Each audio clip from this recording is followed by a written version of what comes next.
All right, Shalom. I want to start off by giving all praises to Yahweh Bashem Yahushai Bashem Rachak Wadash.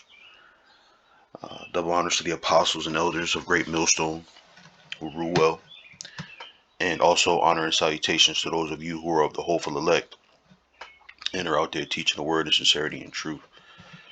Salaki, if you can hear those birds chirping, got the window open. It's a little warmer here today.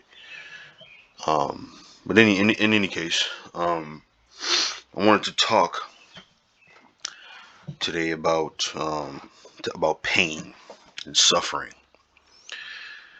What's interesting about this thought, something I've been thinking about for about a week and a half or so,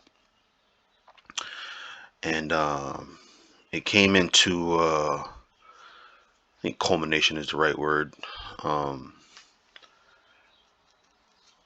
Um, Sunday, uh, I wasn't necessarily specifically approached by the person about this thing in particular, but we were having a general conversation, and the young man mentioned that he is cold-hearted, and whenever I hear something from someone, my default is to ask them why, right? Why you thinking the way you thinking, and it started out as just as me personally wanting to challenge a person's position, so that I can myself understand it, right? That's how at least that's how it started out when I started doing that. But as I've been able to have a bit of a tenure in the truth, I started to understand that it's important as a man to understand why you think something the way you think it. And that's another reason why I ask why. Like, fine, if that's how you feel, fine. Now I'm okay with it, but why do you feel that way? And if I listen to the person and I see that it's a well thought out idea, um, then I can respect the perspective and the idea. Um, so I asked the young man why he felt like he was cold hearted, or why he took a cold hearted approach. Um, and he made the statement.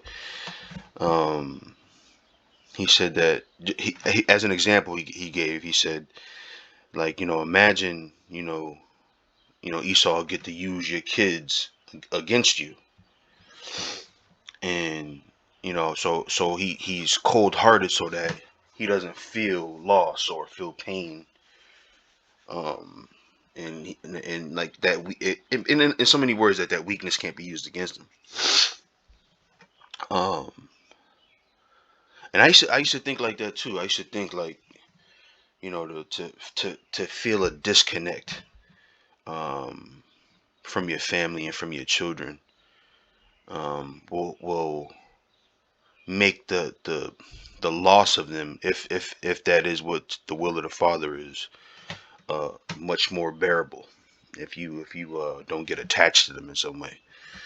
But after further deliberation, I don't think that that's the right way to think about life, right?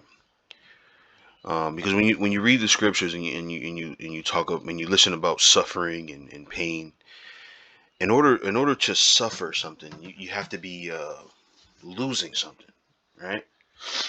Um, that's what sacrifice is, right? To give away something that you want, for something better. Um, so matter of fact, let me go here. I don't want to ramble too much, because I do want to mention something really quick before I get too deep into the scriptures. Um, what was that scripture I was thinking of just now? Yeah, man, I think I looked at it a little while ago.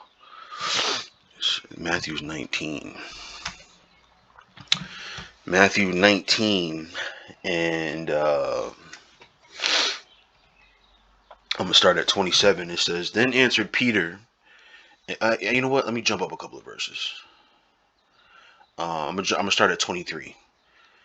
It says, "Then said Yahushua unto his disciples, Verily I say unto you, that a rich man shall hardly enter into the kingdom of heaven. And again I say unto you, it is easier for a camel to go through the eye of a needle than for a rich man to enter into the kingdom of the Most High." Right? And why is that? Right? Because the rich man, right? He he loves his riches, right? He loves his riches, and if you read this story, if you go up all the way to the beginning, actually, it doesn't have to go up that far. I'll start at 21. It says, Yahushua said unto him, If thou wilt be perfect, go and sell that thou hast, and give to the poor, and thou shalt have treasure in heaven, and come and follow me. Right. So there's a level of loss there, right? You're losing something in order to gain the kingdom of heaven, right? There, or your treasure in heaven, right?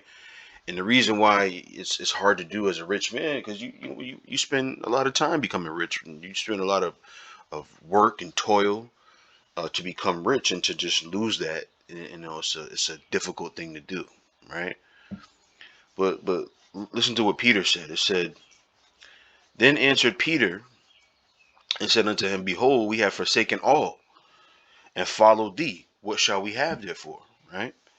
And Yahushua said unto them, Verily I say unto you, that ye which have followed me in the regeneration, when the Son of Man shall sit in the throne of his glory, ye shall sit upon 12 thrones, judging the 12 tribes of Israel. Right? And every one that forsaketh houses, right, or brethren, or sisters, or father, or mother, or wife, or children, or lands for my name's sake, shall receive 100-fold, and shall inherit everlasting life. Right? So think about that, right? Does forsake mean to not care about them? Right? I don't think so. I don't think that forsake means to not care about them. Because if you don't care about them, or if you're cold towards them, then where is the sacrifice? Where is the loss? If there is no love of the thing that you're losing, if there's no care of the thing that you're losing, right? Which leads me to this thing I want to talk about. Well, not this thing, but I just wanted to mention this really quickly about Jordan Peterson. He's an interesting guy, man. If you don't, if you're into, philosophy, or if you're into, academia, if you will, um, he has an interesting perspective on a couple of different stories in the scriptures, and it's given me a little perspective, right? And he said something. He said, I wish I could remember the quote exactly, because it was a profound quote. But he said, in so many words, that suffering is an objective reality, or something along those lines. And he said, because it's irrefutable, right? You can't deny suffering. You can't deny pain. You know it's happening when it's happening. It's not something you can say, this is not pain. He said it's true. Pain is true, right? And he said that the purpose in life, right? Your purpose in life is to find something that makes the suffering worthwhile. And we have that in the truth, right? We have that in the truth. So suffering is not protecting yourself from feeling pain. The suffering comes from actually caring about the thing, right? And being willing to lose it for something greater, right? Matter of fact, let me go to Romans 8, 8 and 18, I think it is. Right. For I reckon that the sufferings of this present time, right, are not worthy to be compared with the glory which shall be revealed in us, right? The glory is what makes the suffering worthwhile. This is why he mentioned this. This is why he's saying this. For I reckon that the sufferings of this present time are not worthy to be compared with the glory which shall be revealed in us, right? For the earnest expectation of the creature waiteth for the manifestation of the sons of the Most High. right? We're waiting to be manifested, right? That glory that we're gonna get, right, is what makes the things that we lose worthwhile. But what are you losing if you don't care? What are you losing if you don't love a thing? Nothing. You're not losing anything. You're not losing anything if you don't love it, right? I think we conflate a lot of different things in the scriptures, and we think about them with the wrong mindset, right? Um, let me go ahead before, because I can get really rambly, and especially in topics like this. But let me do this. Let me go here. This is Isaiah 53. I'm going to start at the third verse. It says, "He is despised and rejected of men, a man of sorrows and acquainted with grief. And we hid, as it were, our faces from him. He was despised, and we esteemed him not. Surely he hath borne our griefs and carried our sorrows. Yet we did esteem him stricken, smitten of the Most High, and afflicted." Right? So why was he afflicted? Right? He was afflicted, right, to make him perfect. Suffering and pain is a necessity, man. To try to set your life up in a way where where you won't experience it, is not showing faith. All right. Let me. Matter of fact, let me. Yeah. What is that? What is that? I think that's Hebrews 5:8. I think it is. Yeah. Um. Uh. Mm, I'm gonna start at 6 here. It says, "As he saith also in another place, Thou art a priest forever after the order of Melchizedek, who in the days of his flesh, when he had offered up prayers and supplications with strong crying and tears unto him that was able to save him from death, and was heard, and that he feared, though he were a son," right? "Yet learned he obedience by the things which he suffered, and being made perfect, he became the author of eternal salvation unto all them that obey him." Right? Matter of fact, let's go. I'm going to show you something else before I make this point. I think it's also in Hebrews.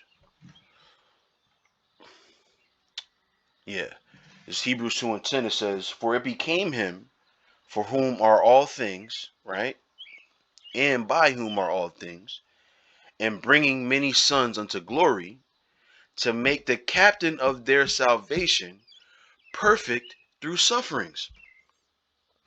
Right? So the Lord was made perfect by the things that he suffered. So how much more us should we be in that mindset, Suffering loss is what perfects you. Why?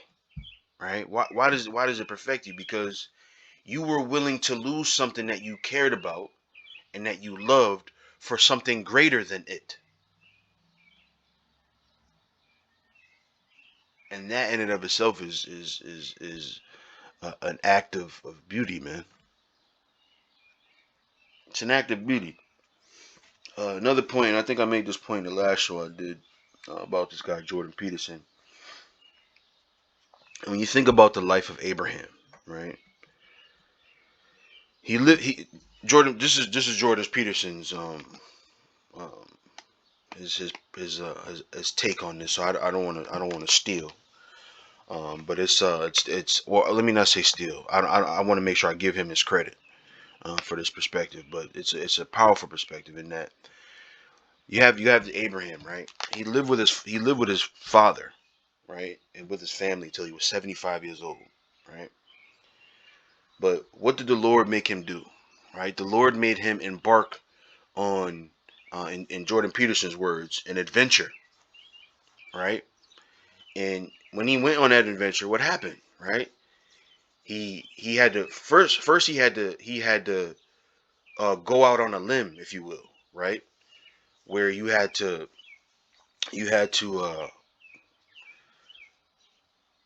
go to a land that you've never been to, right? Because the Lord had told you that that's what that land is going to be yours. So he had to go out on a limb, place he'd never been, place he didn't know about. There was no proof that that land could be given to him or would be given to him because he didn't experience it himself, right? And on his journey, right, what happened? He lost it. Well, he didn't lose his wife, but he was in threat of losing his wife. He experienced tyranny, right? He lost his nephew. He had to go fight for his nephew, right? So in that adventure, there was all of these different tumultuous things that had to happen in his life. But one could think of those things as suffering, right? But he suffered those things because the thing that was being promised to him was worth the suffering, right? Did he not love his wife, right? What about Job, right? Job? The story of Job doesn't happen if he didn't care for the things that he lost. His children, his wife turns against him. He had great riches, right? Thought he had good friends, right? Where is his pain and where is his suffering, right? If they weren't things that he loved. Even Satan said that. He said, of course, Job is a good servant to you. You give him every goddamn thing, right? So Job had things that he cared for and things that he loved, right? But what did he say? Matter of fact, I think it's though he slay me. I think it might be Job 5, but let me see. Though, yeah, let's see. Let me see what that brings out. Oh, Job 13 and 15. Well, I'm way off. Job 13 and 15. Though he slay me, yet will I trust in him, but I will maintain mine own ways before him. Right? So in other words, he kept his integrity. Though he lost things that he cared about, though he was being uh, uh, hurt in not only in his flesh but in his heart, right? He still maintained his ways before the Lord. So I say all that to say, man, pain is inevitable. Suffering is inevitable. It's a part of life. But this is why he said, matter of fact, do I have what do I have written down here? I read that. So I'm thinking of something different. Um I just lost my train of thought here. Um so yeah, man, I think I made the point. Suffering is something that's gonna happen. That's why the scriptures say, prepare your soul for temptation. Right? What are you being tempted? What's being tempted? Right? You know, love. I don't see anything wrong with loving your mother and father, man. Right?